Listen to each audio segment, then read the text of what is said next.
Ya pemirsa, peta kekuasaan emas global tengah digambar ulang dan Indonesia kini menjadi pemain sentral di dalamnya di saat harga emas dunia mencetak rekor yang tertinggi baru dalam sejarah.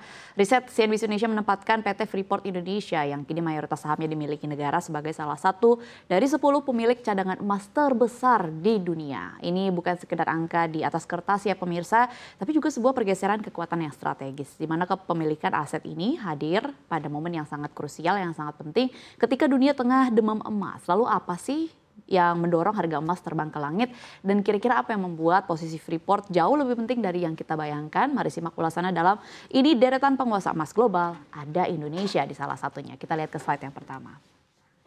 Pemirsa, pertama kita lihat konteks pasarnya dulu ya. Harga emas dunia pada saat ini kan bisa dikatakan sedang dalam tren super cycle. Pada hari Kamis 16 Oktober yang lalu, di mana harga emas mencetak rekor tertinggi, yaitu menembus ke level 4.326,18 dolar Amerika Serikat per troy ounce, di mana hingga penutupan perdagangan pada akhir pekan ini, yaitu pada Jumat 13 Oktober, sebenarnya memang harganya terkoreksi, namun memang tetap bertahan di level yang sangat tinggi begitu, di sekitar sini kalau boleh saya tunjukkan, yaitu di atas level 4.200-an, di atas level 4.250 dolar Amerika Serikat. Di mana kenaikan gila-gilaan ini adalah hasil dari perfect storm atau badai yang sempurna.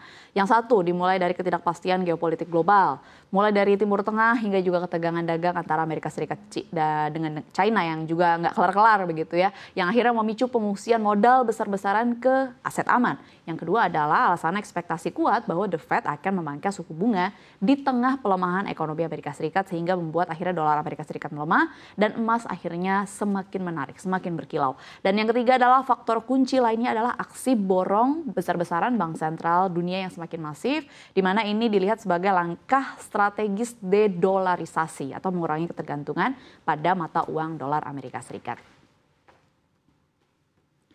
Nah, pemirsa, di tengah badai harga inilah Indonesia muncul sebagai pemain utama atau pemain kunci baru, di mana tim riset CNBC Indonesia mengonfirmasi bahwa PT Freeport Indonesia atau PT FI kini masuk dalam jajaran 10 besar perusahaan dengan kepemilikan cadangan emas terbesar di dunia. Nah, saya akan jelaskan bagaimana ini bisa terjadi. Ini adalah sebenarnya buah dari langkah strategis divestasi saham, di mana kini holding BUMN tambang yaitu Main ID menggenggam kepemilikan mayoritas sebesar 51,2%. Artinya cadangan emas di perut bumi Grasberg, Papua yang tercatat sebenarnya sekitar 25 juta ons, yaitu di urutan nomor 9, ini secara resmi dikonsolidasikan sebagai aset yang dikontrol oleh Indonesia. Namun ada perspektif yang jauh lebih menarik pemirsa sebenarnya dari cadangan dari emas itu sendiri. Banyak juga yang lupa bahwa sebenarnya Grasberg atau Freeport pada dasarnya adalah raksasa tembaga, bukan raksasa emas. Ini adalah tambang tembaga terbesar kedua di dunia, di mana emas meskipun jumlahnya memang masif seperti data sebelumnya yang sudah saya tunjukkan, secara teknis adalah produk sampingan mewah dari penambangan tembaga di sana. Apa artinya dari sisi bisnis? Inilah yang akhirnya membuat biaya produksi emas Freeport menjadi salah satu yang terendah di dunia. Saat harga tembaga tinggi, kalau boleh saya jelaskan begitu ya, komoditas tembaga tinggi yang akhirnya mendominasi produksi di Freeport, pendapatan dari tembaga tersebut sudah menutup seluruh biaya operasional, sehingga biaya produksi emasnya atau istilahnya all in sustaining cost per troy ounce ini bisa mendekati nol, bahkan kalau data yang saya himpun, yang sudah dihimpun oleh CNBC Indonesia mengatakan bahwa biayanya negatif atau lebih menguntungkan.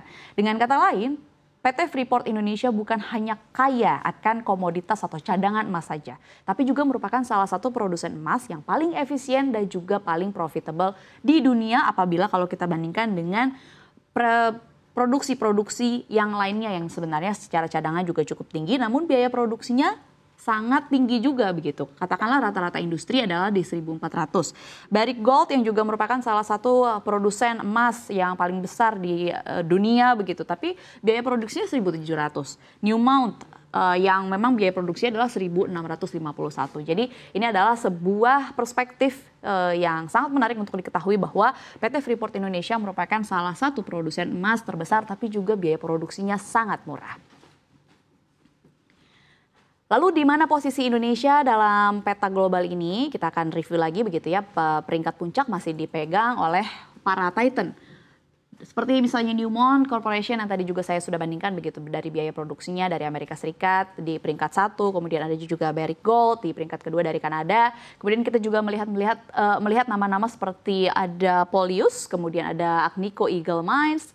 Masuknya PT Freeport ke Indonesia dalam kelompok 10 besar ini secara otomatis menempatkan MindID sebagai BUMN yang sejajar dengan perusahaan-perusahaan elit global ini. Nah, ini bukan sekedar lagi operator tambang lokal pemirsa, tapi telah bertransformasi menjadi pemain global yang diperhitungkan. Jadi apa implikasi besarnya di era di mana bank sentral di seluruh dunia berlomba-lomba untuk memperbanyak cadangan emas fisik sebagai benteng ekonomi, kepemilikan kontrol atas aset emas fisik yang masih ada di dalam bumi Indonesia adalah sebuah aset geopolitik yang luar biasa bernilai. Dan Indonesia memiliki kontrol yang tepat pada saat harga emas mencapai puncak tertingginya sepanjang sejarah. Ini adalah kombinasi dari kekayaan alam, kemudian momentum pasar yang tepat, dan juga keputusan politik yang strategis lewat divestasi. Nah, Indonesia kini bukan lagi hanya penyedia bahan mentah, tapi adalah pemain utama yang memiliki daya tawar atau leverage yang signifikan di pasar global. Nah, kekuatan baru ini yang tadi saya sudah jelaskan tentu hadir dengan tanggung jawab yang besar ya pemirsa. Tantangannya kini adalah bagaimana memastikan kontrol strategis dan juga efisiensi produksi yang luar biasa dapat diterjemahkan menjadi manfaat yang maksimal untuk perekonomian nasional dari hilirisasi hingga peningkatan kesejahteraan rakyat di Papua dan juga di seluruh Indonesia. Kita tunggu langkah konkret selanjutnya.